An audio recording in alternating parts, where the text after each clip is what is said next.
After 5 years starring on the biggest show in America, Kevin Costner learned his character had been killed off by reading about it the day after it aired. No, I found out about it this morning, actually. Okay, so you didn't see it? No, I didn't. But did you know how they were going to deal with it? No, I didn't. Nobody from the show had called him. Yellowstone drew 16 million viewers a week, and the man at the center of it found out he'd been written off the same way a stranger would, secondhand, after the fact. For almost 2 years, the newspapers had told one story about why he left. That Costner was a greedy, washed-up star who abandoned the show that saved his career. He never answered it. He stayed silent while the whole country decided he was the villain, and the more he said nothing, the more they believed it. Now, he's finally talking. And the real reason he was pushed off that show isn't the one you were told. It's darker, and the person behind it is someone nobody suspected. Stay with me to the end, and you'll know exactly who did this to him. To understand what Kevin Costner lost, you have to see where he was standing when it fell apart. In November of 2022, he sat at the top of the biggest drama on American television. Yellowstone premiered in June of 2018 and grew every year after,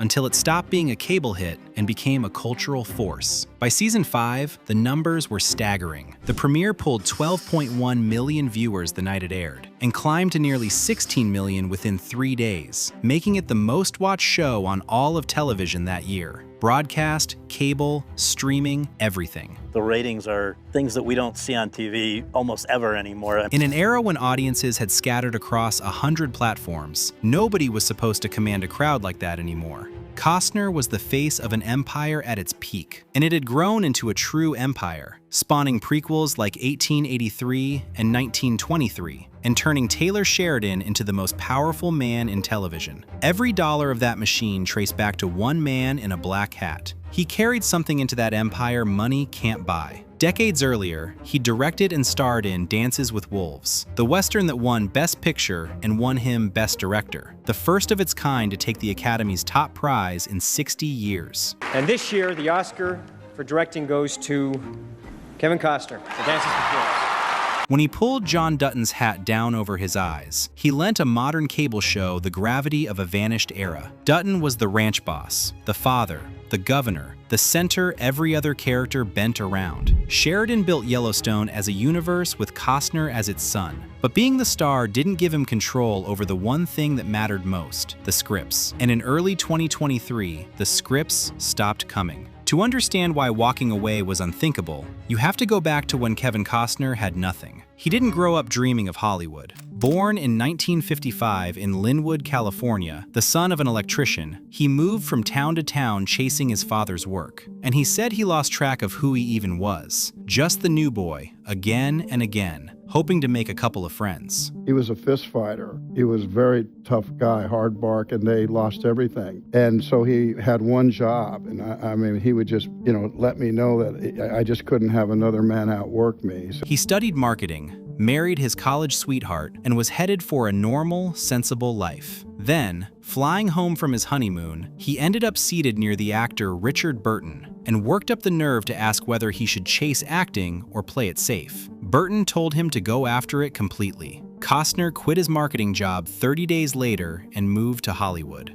What followed were the hard years. To pay for acting classes 5 nights a week, he drove a truck, worked fishing boats, and gave bus tours of movie stars' homes, showing tourists the lives he was desperate to join. He slept in his truck by a phone booth at La Brea and Sunset because he didn't know what else to do. The town had a cruel nickname for actors like him, and he earned it: the face on the cutting room floor. He was cast in The Big Chill as the dead friend whose funeral opens the film, shot his scenes, and watched every one get deleted. You were in that picture along with a lot of good actors. Glenn Close was in there, Bill Hurt, Kevin Kline, Goldblum, Mary Kay Place, Jeff Goldblum, and you were in that. Joe Beth Williams, you were in that picture, but you were killed off. I was. All that survives of him in the finished movie is a glimpse of his wrists as a corpse is dressed for burial. His break came slowly. The Big Chill's director felt guilty enough to cast him in the 1985 Western Silverado, and audiences finally noticed him. Then, everything broke open at once. In 1987, he played Elliot Ness in The Untouchables, holding his own against De Niro and Connery, and critics compared him to Gary Cooper and Jimmy Stewart. The baseball films Bull Durham and Field of Dreams made him the rarest kind of star, the everyman men admired and women adored. In barely 3 years, the face on the cutting room floor had become the most bankable leading man in America. And then he did the most reckless thing of his career. In 1990, at 35, Costner decided to direct, not a safe drama, but a 3-hour Western, a third of it in the Lakota language with English subtitles, based on a novel 30 publishers had rejected. And every one of them went south. Every one of them, I'd get a phone call. Michael insulted us. Michael told us, we don't know what we're doing. You don't know good writing. And so those calls were getting very difficult for me. The Western was considered dead. A decade earlier, Heaven's Gate had bombed so badly, it destroyed a studio and buried the genre with it. Every major studio passed. When the shoot ran over budget, wrestling 3,500 live buffalo and brutal weather, Costner poured in $3 million of his own money to finish it. Hollywood sharpened its knives and nicknamed the film Kevin's Gate. They were certain it would end him. It became the highest-grossing Western of all time, over $400 million worldwide, and won 7 Academy Awards, including Best Picture and Best Director. And the Oscar goes to Dances with Wolves, Jim Wilson and Kevin Costner. That is the man John Dutton was built on. Not a lucky TV actor, but someone who clawed up from sleeping in a truck and then bet his own fortune on the movie nobody believed in and won. That authority carried him through a golden run. JFK, Robin Hood, The Bodyguard. For a stretch in the early 90s, no one was bigger, which makes what came next matter so much. Because the man who conquered Hollywood was about to spend a decade watching it slip through his fingers. In 1994, he poured his clout into Waterworld, the most expensive movie ever made at the time. The shoot off Hawaii was a nightmare of hurricanes and jellyfish, and Costner nearly died when his safety line snapped and left him stranded atop a mast in a storm. It opened in 1995 and belly flopped, its name a punchline for disaster. I find it really disgusting, the kind of publicity this film has gotten, only about how much it's costing.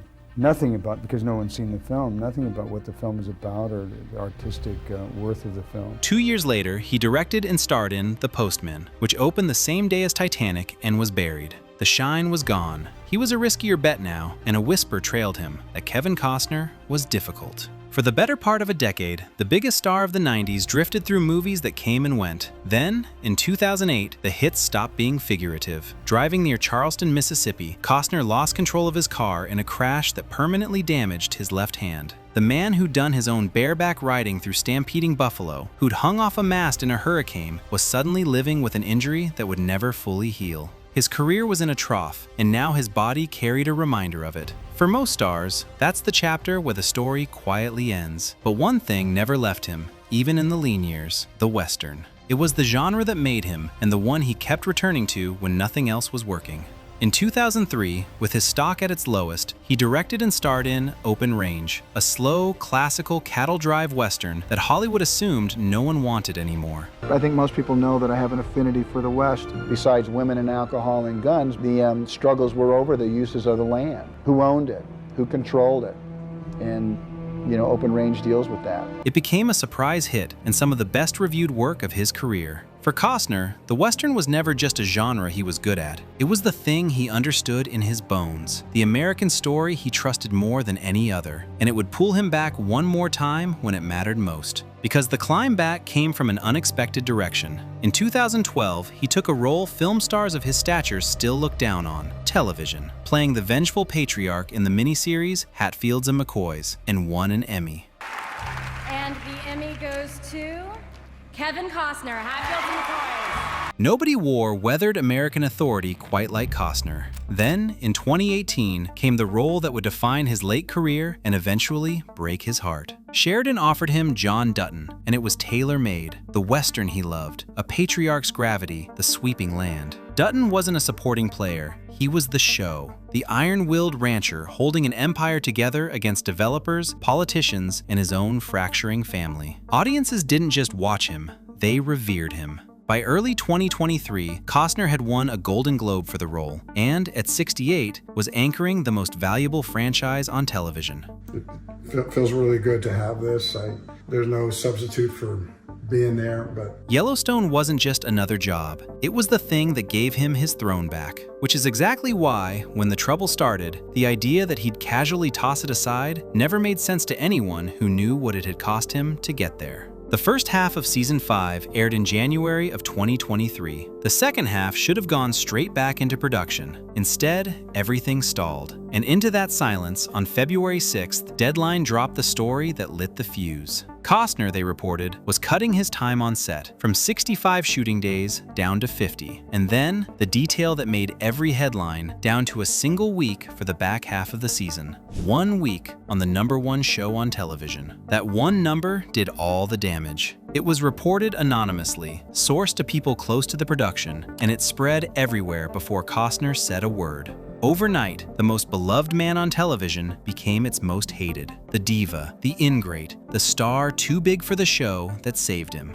Fan forums turned on him. Headlines ran the 1 week line like a confession, and the man at the center said nothing. Because the one thing Costner has been consistent about since is that no one on the production side ever stepped forward to defend him while the story hardened into fact. He was left to absorb it alone, the villain of a story he says wasn't true. Underneath the schedule fight was something bigger. Paramount was already planning to end Yellowstone and replace it with spin-offs, and on May 5th, they made it half official, announcing the show would close with Season 5. Paramount Network has announced that the Season 5 finale will also be the series finale, and a spin-off, possibly starring Matthew McConaughey, is on track to debut in December. They confirmed the ending of television's biggest hit before Costner had said a single public word about what was happening to him. For a long stretch, he let it stand. Then his lawyer went to war. Marty Singer, one of the most feared attorneys in Hollywood, called the 1 week story an absolute lie. And when Costner finally told his own side, it had nothing to do with a bored star. It was about a show that couldn't function. His whole case came down to 4 words. There was no script. The second half of Season 5 had no finished pages for him to shoot. He couldn't perform scenes that didn't exist. And while he waited, the production kept moving the schedule. They just kept moving their gaps, he said. By his account, the show sat idle, and he went 14 months without working on it. I tried so hard to make this work, and one of the reasons why I did do Horizon was we shut down for about 14 months once, that really nobody knows about. 14 months for the star of the #1 show on television, waiting on writing that never came. The contract made it worse. He'd signed for Seasons 5, 6, and 7. Then, he says, the producers tried to carve that into a 5A and 5B, with the later years suddenly in doubt. His divorce testimony put a number on it. They'd offered him $24 million. But money was never the sticking point. There were issues about creative, and the deal he thought was locked came apart underneath him. And here is where the story turns genuinely cruel. Because the reason so much of this came out under oath is that Costner's marriage detonated at the exact same moment as the show. On May 1st, 2023, the same week the Yellowstone news broke, his wife of 18 years, Christine Baumgartner, filed for divorce. Well, as if Kevin Costner leaving Yellowstone wasn't a big enough shock for him and all of his fans, he and his wife are getting divorced. His rep framed it as something forced on him, saying circumstances beyond his control had led him into it. What followed was a brutal public court fight, a disputed prenup, an order for her to leave the family home, and a war over child support, in which she first requested $248,000 a month, and a judge eventually set a temporary figure near $130,000. And her camp's argument cut straight to the bone, that Costner was walking away from a guaranteed $24 million fortune on Yellowstone specifically so he could chase Horizon, the passion project she felt he'd put ahead of his own family. So when Costner took the witness stand on September 1st, 2023, it wasn't to talk about the show, it was his own divorce hearing. And under questioning from his estranged wife's lawyer, he laid out the whole Yellowstone breakdown, the $24 million offer, the issues about creative, the 5A/5B split that gutted his schedule. Asked whether he'd sue over how it ended, he said plainly that he would probably go to court over it. According to multiple outlets, the 68-year-old Golden Globe-winning Yellowstone star said he might take the show to court to settle their differences. The most private disaster of his life, and the most public one, had become the same courtroom. He was fighting for his kids and explaining the death of his career in the same breath, in front of the same judge. and the money made the timing brutal. Costner's Yellowstone earnings, the court heard, had been a once-in-a-lifetime aberration, a level of income he wasn't likely to see again once the show was gone. So there he was, arguing he couldn't afford his ex-wife's demands while walking away from a $24 million payday, essentially telling the court that his next move was to sue the very employer that had made him rich. He was choosing to leave guaranteed money on the table at the exact moment a judge was ordering him to pay 6 figures a month. To an outsider, it looked insane. To Costner, it was simple. The money was never the point, and it never had been. And through all of it, there was one more thing pulling at him, the project everyone blamed. It was called Horizon, and it was the obsession of his life. You loved it from the beginning. I know, I don't really fall out of love with things. Well, I do like that about you. I finally decided I was just gonna, make it, and that's like, I'm gonna bring the best movie I possibly can. For decades, he'd wanted to make it. A sprawling 4-part Western epic Hollywood refused to fund. So he did the same reckless thing he'd done on Dances with Wolves 30 years before. He bet his own fortune, pouring tens of millions of his own money into it. The same man, the same gamble, chasing the same ghost that won him Best Picture. But Horizon ran on a hard clock. Costner had 300 people hired, a budget burning, and start dates locked, all built to fit the gaps between Yellowstone seasons. When those gaps kept moving, the window closed. He was being asked to keep a full crew and millions of dollars waiting indefinitely, on the chance the show might eventually be ready. The math broke. He couldn't hold both, so he chose the film. On June 20th, 2024, he announced on Instagram that he wouldn't return, signing off almost wistfully. He'd see you at the movies. After 6 years, the man who was Yellowstone walked off it to chase the dream he'd carried half his life. But the show wasn't done with John Dutton, and how they ended him would blindside Costner completely. No, I found out about it this morning, actually. Okay, so you didn't see it? No, I didn't. But did you know how they were going to deal with it? No, I didn't. On November 10th, 2024, Yellowstone returned without him and killed John Dutton in a bathroom, staged to look like a suicide. 2 weeks later, it revealed the truth. He'd been murdered, the scene staged to hide it. Either way, the patriarch was gone, written off-screen while the story moved on. Costner found out secondhand. The morning after, he admitted he hadn't watched it. He didn't even know it had aired. Then he said it one more time, the way he'd said it all along: I didn't quit the show. For 2 years, the other side stayed mostly quiet, until 2026, when Taylor Sheridan finally gave his version, and it reframed everything. Taylor Sheridan is setting the record straight on Kevin Costner's Yellowstone exit. The creator of the hit Paramount show revealed during his June 28th appearance on the Bill Simmons podcast that Kevin was initially only supposed to be in the first 3 seasons. Sheridan claimed Costner was only ever meant to be in the first 3 seasons, that it was in his contract, that John Dutton was supposed to hand the ranch to his son and step aside. Costner, he said, was ready to go as far back as season 3. But the network was so terrified of losing the biggest star on cable that they pushed to keep him, and the show, in Sheridan's words, had to tread water to hold him at its center. In that telling, the villain was never Costner and never the writers. It was a hit too valuable to let its hero leave on time. A golden goose no one had the nerve to release. That's the whole story in a single frame. The character dies alone in a bathroom, while the man who built him hears about his own ending on the radio, insisting he never chose to leave. And the show's own creator admits it kept him past his time because it couldn't bear to lose him. The people who made it never got over how it finished. Kelly Riley, who played Dutton's daughter, called the way it ended a shame. The rest of the cast spoke of picking up the pieces and moving on. There was no clean goodbye for anyone. Not the fans, not the actors, not the man who'd been the face of the whole thing. And the gamble he traded it all for has not yet paid off.